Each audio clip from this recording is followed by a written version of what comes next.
Let's say you own several buildings in California worth $3 million. But there is a catch. They have a very low cost basis. You've held onto them for years, watched their value grow, and now you're tired of managing them. You want out. No more dealings with tenants, maintenance, or endless headaches. But here's the problem. Selling means triggering a massive tax bill, somewhere between $800,000 and $1 million in capital gains taxes.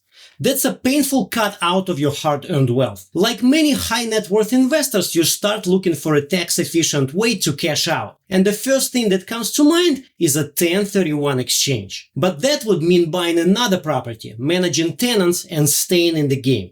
And that's exactly what you don't want anymore. That's when you hear about the Delaware Statutory Trust, or DST, a way to defer taxes while getting completely out of property management. It sounds like the perfect solution, but is it really? DSTs come with hidden traps that most investors don't see until it's too late. Before you commit, let's break down the biggest risks and what better alternatives might be available. Also, if you're considering selling a highly appreciated property, don't rush into a decision. One wrong move can cost you big. The tax bill on a sale can be huge. But with the right strategy, you may be able to reduce or even eliminate it. So before making a move, feel free to reach out, and we can figure out the best approach together to help you keep more of your wealth. Now, let's get into the biggest mistakes investors make when choosing a DST. But first, what exactly is a DST? A Delaware Statutory Trust is a legal entity that owns and manages real estate on behalf of multiple investors. Instead of owning a property directly,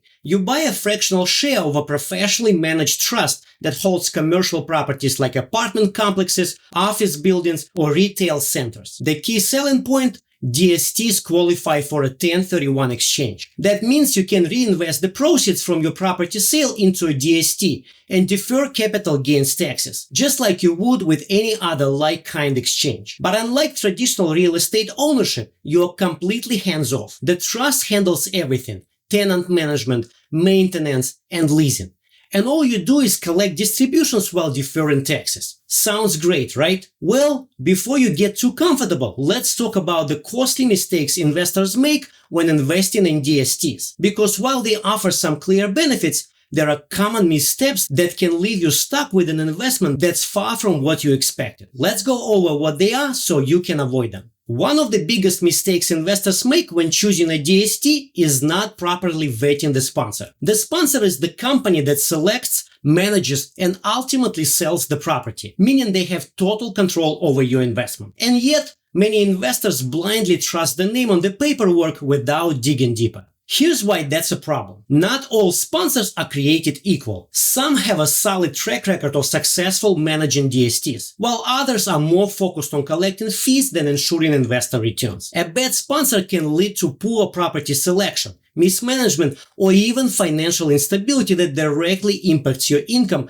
and investment value. Take Arcitera Group, for example. This DST sponsor was taken over by the courts after being accused of mishandling $35 million of investor money. People who trusted them without doing proper due diligence found themselves caught in a financial nightmare. Bottom line, you're trusting the sponsor with your money, so make sure they deserve it. If you wouldn't blindly hand over your investment portfolio to a stranger, don't do it with a DST sponsor either. The next mistake investors make is overlooking how the DST is financed. Many focus on the tax benefits and passive income, but fail to evaluate the debt structure, and that can make all the difference in returns. Some DSTs take on high levels of debt to boost potential profits, but not all debt is created equal. A high loan-to-value ratio or reliance on floating interest rates can turn into a serious problem. For example, if interest rates rise or the property needs to be refinanced under worse terms, your income distributions could shrink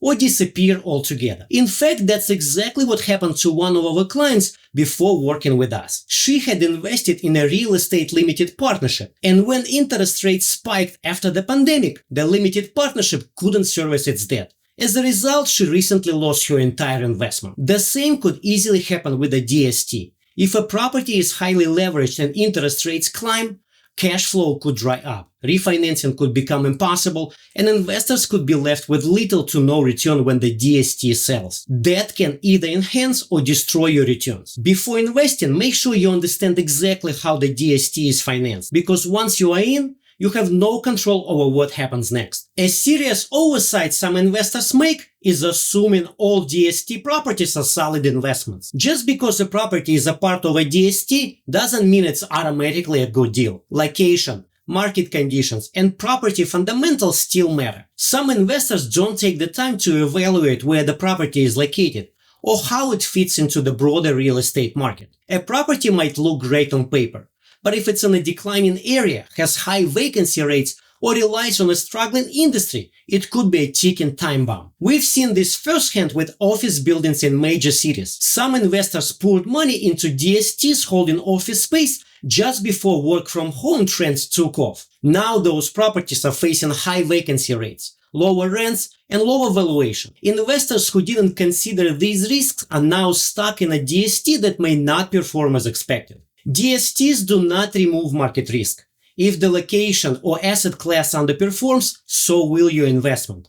Take the time to understand what you are really investing in, not just the DST structure, but the property itself. Another critical mistake investors make is assuming that long-term leases guarantee stable income. While DSTs often promote their properties as having strong, credit-worthy tenants, not all leases are as solid as they seem. If a DST relies heavily on one or two major tenants, problems arise if those businesses start struggling. A long lease doesn't help if the tenant cannot afford to pay rent. If they default or go bankrupt, your income distributions could plummet or stop entirely. This has happened with big box retail tenants. Many investors believed in a lease with a national retailer meant security, only for that company to file for bankruptcy and shut down locations. The DST still owned the building, but without a paying tenant, investors saw their income disappear. DSTs often market their stabilized income, but that stability is only as strong as the tenants behind it. Before investing, take a close look at who's paying the rent, because if they stop, so does your income. One of the biggest mistakes investors make is putting too much into a single DST and then realizing they have no control over it. Many assume that DSTs provide built-in diversification, but most are tied to a single property or a small portfolio, meaning your investment is entirely dependent on one asset, one market, or even one major tenant. If that property underperforms, whether due to market downturns,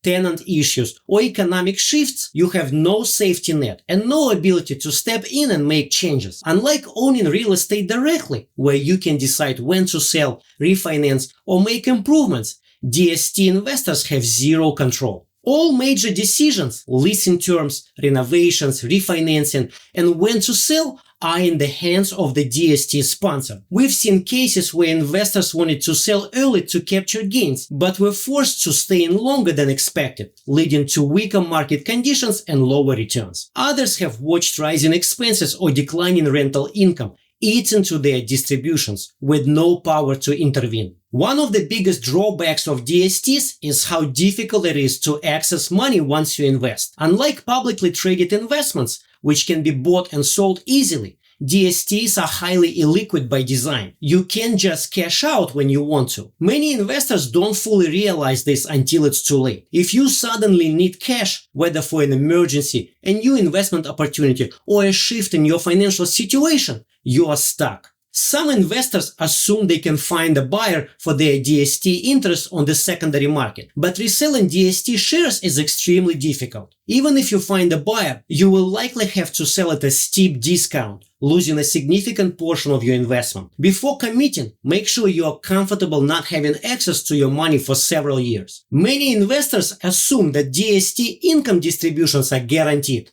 but that's not always the case. While sponsors often promote consistent passive income, those returns depend entirely on the property's performance. If rental income drops due to vacancies, tenant defaults, or rising expenses, investor payouts can be reduced or even suspended. On top of that, fees can eat into your returns. These fees are often baked into the numbers, making projected returns look more attractive than they really are. Some investors don't realize just how much these fees cut into their earnings until their actual returns come in lower than expected. Always take the time to evaluate potential risks, fees, and market conditions before committing your money. While DSTs might work for some investors in certain situations, they are not the only option. Depending on your goals, risk tolerance, and liquidity needs, here are 3 alternative strategies that could be a better fit. If you want liquidity and diversification, a publicly traded real estate investment trust allows you to invest in real estate without tying up your capital for years. Unlike DSTs, REITs can be bought and sold anytime like stocks,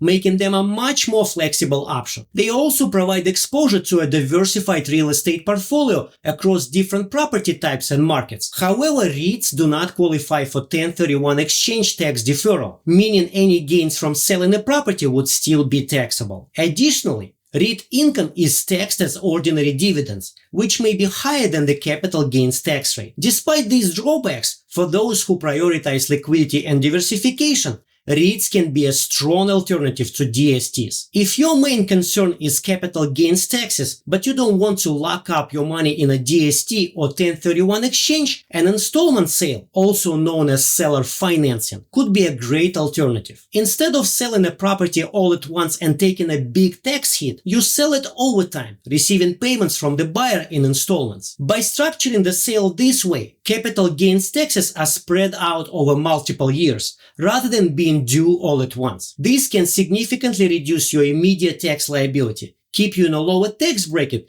and create a steady stream of income. However, installment sales do carry risks, mainly the buyer's ability to keep making payments. If the buyer defaults, you may have to go through legal action or foreclosure to regain control of the property. Because of this, it's crucial to properly vet the buyer and structure the agreement carefully. If your goal is to fully diversify away from real estate and minimize capital gains taxes, a real estate shelter trust can be a highly compelling option. When structured properly, this trust qualifies as tax-exempt, providing significant tax advantages. When appreciated real estate is contributed to the trust, the transfer occurs tax-free, allowing the trust to immediately sell the property without incurring capital gains taxes. Instead of losing a portion of the proceeds to taxes, the full amount can then be reinvested in a diversified portfolio, ensuring long-term growth and wealth preservation. Another major advantage is that as long as the assets remain in the trust, no taxes are owed on income or capital gains generated by its investments. In addition, the contributor typically qualifies for a tax deduction of at least 10% of the contributed assets value. For investors looking to transition out of real estate, reduce taxes, and diversify their investments, a real estate shelter trust can be a powerful tool. DSTs may seem like an easy way to defer taxes and offload property management, but they come with serious trade-offs, from lack of control to liquidity risks and uncertain returns. Before committing, take a step back and look beyond just tax deferral. The right strategy should not only minimize taxes, but also align with your long-term financial goals and give you flexibility you need. Speaking of tax strategies, DSTs are just one way high net worth investors try to minimize taxes, but they are not always the most effective. In fact, there are several powerful tax codes that the wealthy use to legally reduce, defer, or even eliminate taxes. If you want to see how the smartest investors do it, check out my video on 10 tax codes high net worth investors use to avoid taxes.